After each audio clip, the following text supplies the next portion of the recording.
sikulopasa chiyembekezo, sikulopambana paonse,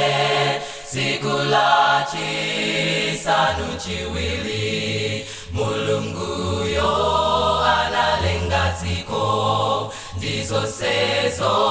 zokhala momwemo, masiku asanu ndi limodzi, napumula tsiku la Sabata, ni tsiku la Yehova mlengi watu, tiyenera kusunga tsiku ili, nadalitsa nalipatula,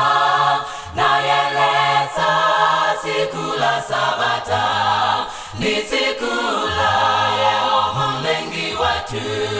tiyenera kusunga tsiku ili, nadalitsa nalipatula,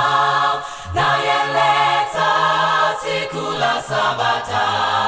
zaninonse tsiku la Sabata, timbe nyimbo zontamanda, titule nkhawa zathu kwa iye, poti ndilo tsiku la mtendere, Sabata ndi chizindikiro pakati pa Mulungu ndi anthu, poti Yesu anasunganso, ndiye mwini tsiku la Sabata, ndi tsiku la Yehova mlengi watu, tiyenera kusunga tsiku ili, nadalitsa nalipatula, nayeletsa tsiku la Sabata, ndi tsiku la Yehova mlengi watu, tiyenera kusunga tsiku ili, nadalitsa